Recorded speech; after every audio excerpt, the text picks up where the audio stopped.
Bienvenue dans ce premier module du MOOC de préparation aux études supérieures en mathématiques. Pour chaque notion que nous allons aborder, nous commencerons par une partie théorique rapidement illustrée par des exemples que nous traiterons ensemble. Vous pourrez ensuite vous entraîner avec des exercices d'application qui se trouvent à la suite de chaque séquence, puis vous tester à l'aide de QCM. Je vous propose un problème à la fin de chaque module. Nous allons partir de vos connaissances de première et terminale et commencer par réviser ce que vous avez déjà vu. Puis, nous ferons quelques extensions vers ce que vous allez rencontrer dans votre première année d'enseignement supérieur. Nous ne chercherons pas à refaire tout le programme de terminale. L'accent est mis sur les notions les plus utiles pour la suite de vos études et le but est principalement de faire une transition entre le lycée et les études supérieures. Pour la première séquence, nous allons commencer par deux notions que vous avez vues en première, le nombre dérivé et la dérivée d'une fonction. À l'issue de cette séquence, vous serez capable de calculer des nombres dérivés à l'aide de la définition et de déterminer la fonction dérivée d'une fonction simple. Rappelons d'abord quelques définitions. Soit f, une fonction définie sur un intervalle ouvert i à valeur réelle. On appelle taux d'accroissement de la fonction f entre deux éléments distincts a et x de i le nombre réel f de x moins f de a sur x moins a. F de x moins f de a représente la variation sur l'axe vertical associée à la variation de a à x sur l'axe horizontal. Le taux d'accroissement est le quotient de la variation sur l'axe vertical par la variation sur l'axe horizontal.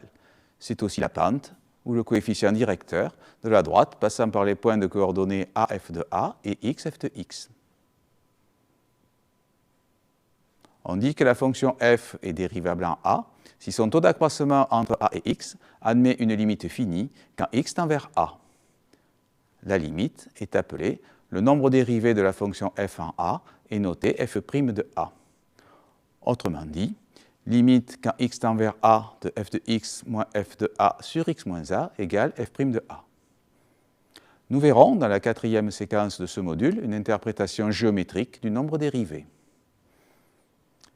Si la fonction f est dérivable en tout point de l'intervalle i, on dit que la fonction f est dérivable sur i et on désigne par f' la fonction qui à tout point a de l'intervalle i associe le nombre dérivé de f en a. La fonction f' est appelée la dérivée de la fonction f sur l'intervalle i. En posant h égale x moins a, on obtient une autre expression du nombre dérivé. f' de a est égal à la limite quand h tend vers 0 de f de a plus h moins f de a sur h. Prenons des exemples de calcul de nombres dérivés. Commençons par un cas très simple. Déterminons le nombre dérivé en 1 de la fonction définie sur R par f de x égale x au carré. Le taux d'accroissement entre 1 et x est f de x moins f de 1 sur x moins 1, qui est donc égal à x au carré moins 1 sur x moins 1. Factorisons le numérateur. On obtient x plus 1 facteur de x moins 1 sur x moins 1. En simplifiant par x moins 1, on obtient x plus 1. On en déduit que f de x moins f de 1 sur x moins 1 tend vers 2 quand x tend vers 1. Donc la fonction f est dérivable en 1 et a pour nombre dérivé 2. Passons à un deuxième exemple. Nous allons garder la même fonction, mais nous allons chercher le nombre dérivé au point d'abscisse a, ce qui nous donnera la fonction dérivée de f. f de x moins f de a sur x moins a est égal à x au carré moins a au carré sur x moins a. On factorise le numérateur et on obtient x plus a facteur de x moins a sur x moins a. En simplifiant par x moins a, on obtient x plus a. Et on en déduit que f de x moins f de a sur x moins a tend vers 2a quand x tend vers a. La fonction f est donc dérivable sur R et a pour dérivée la fonction f' définie par f' de x égale 2x. Passons maintenant à un exemple un peu plus difficile qui va demander un peu plus de calcul algébrique. Déterminons le nombre dérivé en 1 de la fonction x donne x puissance n, n appartenant à n étoiles. On cherche donc la limite quand x tend vers 1 de x puissance n moins 1 sur x moins 1. Pour factoriser x puissance n moins 1, on calcule le produit x moins 1 facteur de x puissance n moins 1 plus x puissance n moins 2, etc. jusqu'à plus x plus 1. On multiplie les termes de la deuxième parenthèse par x, puis par 1. On obtient x puissance n plus x puissance n moins 1, plus etc. jusqu'à plus x, moins x puissance n moins 1, etc. jusqu'à moins 1. Il ne reste que le premier et le dernier terme, donc le produit est égal à x puissance n moins 1. On en déduit que pour tout nombre réel x différent de 1, x puissance n moins 1 sur x moins 1 égale x puissance n moins 1 plus x puissance n moins 2 plus etc. plus x plus 1. Par conséquent, la limite quand x tend vers 1 de x puissance n moins 1 plus x puissance n moins 2, etc., plus x plus 1 étant égal à n, on en déduit que la limite quand x tend vers 1 de x puissance n moins 1 sur x moins 1 est égal à n. Donc, le nombre dérivé en 1 de la fonction x donne x puissance n est égal à n.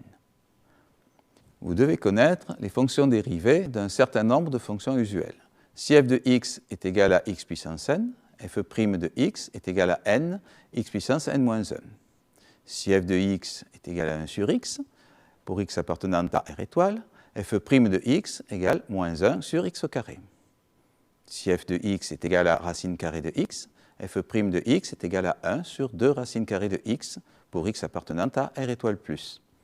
Si f de x égale sinus x, f' de x égale cosinus x. Si f de x égale cosinus x, f' de x égale moins sinus x. Si f de x égale exponentielle x, f' de x égale exponentielle x aussi. Si f de x égale ln de x, f' de x égale 1 sur x pour tout x appartenant à R étoile plus. La formule de dérivation de la fonction x donne x puissance n est vraie pour tout n entier négatif. La fonction x donne 1 sur x correspond au cas particulier n égale moins 1. Par exemple, avec n égale moins 2, on obtient si f de x égale 1 sur x au carré, f' de x égale moins 2, x puissance moins 3, c'est-à-dire moins 2 sur x au cube. La formule est également vraie pour n appartenant à q, c'est-à-dire n égale p sur q, p appartenant à z et q appartenant à n étoiles. La fonction dérivée de la fonction x donne racine carrée de x correspond au cas particulier n égale 1 demi. Par exemple, avec n égale 1 tiers, on obtient f de x égale racine cubique de x, c'est-à-dire x puissance 1 tiers, et f' de x égale 1 tiers de x à la puissance moins 2 tiers, c'est-à-dire 1 sur 3 racine cubique de x au carré. Pour déterminer les fonctions dérivées de fonctions plus complexes, on utilise des règles de calcul que vous devez également connaître, soit u et v, deux fonctions dérivables sur un intervalle ouvert i de R. La fonction u plus v est dérivable sur i, et u plus v' égale u' plus v'. La fonction uv est dérivable sur i, et uv' égale u'v plus uv'. La fonction 1 sur u est dérivable en tout point x appartenant à i tel que u de x est non nul, et 1 sur u' égale moins u' sur u au carré. Enfin, la fonction u sur v est dérivable en tout point x de i tel que v de x est non nul, et u sur v' est égal à u'v moins uv' sur v au carré. Prenons quelques exemples. On peut obtenir la fonction dérivée de la fonction tangente. Pour x appartenant à l'intervalle ouvert moins pi sur 2, on a tangente x égale sinus x sur cosinus x. En appliquant la formule de dérivation d'un quotient et les dérivés des fonctions sinus et cosinus, on obtient tangente prime de x égale cosinus carré x plus sinus carré x sur cosinus carré x, égale 1 sur cosinus carré x, en utilisant la formule de trigonométrie bien connue, cosinus carré x plus sinus carré x égale 1. On en conclut que tangente prime de x égale 1 sur cosinus carré x. On peut aussi écrire cosinus carré x plus sinus carré x sur cosinus carré x égale 1 plus sinus carré x sur cosinus carré x. Donc égal à 1 plus tangente carré x. On obtient une autre expression de la dérivée de la fonction tangente, tangente prime de x égale 1 plus tangente carré x. Il est utile de retenir les deux expressions. Prenons notre exemple. Soit f, la fonction définie sur R par f de x égale x au carré plus x plus 1 sur x au carré plus 1. La fonction f est de la forme u sur v, avec u de x égale x au carré plus x plus 1, et v de x égale x au carré plus 1. Les fonctions u et v sont dérivables, et la fonction v ne s'annule pas sur R, donc la fonction f est dérivable sur R. De plus, f' de x égale 2x plus 1 facteur de x au carré plus 1, moins x au carré plus x plus 1, facteur de 2x, sur x au carré plus 1 au carré. En développant les produits, on arrive à 2x au cube plus 2x plus x au carré plus 1, moins 2x au cube, moins 2x au carré moins 2x, le tout sur x au carré plus 1 au carré.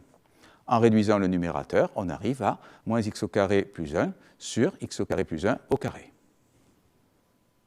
À vous de jouer maintenant. Les exercices sont des applications directes des formules de dérivation. Il faut suffisamment les pratiquer pour être rapide sans commettre d'erreurs. Vous pourrez ensuite tester vos connaissances avec un QCM.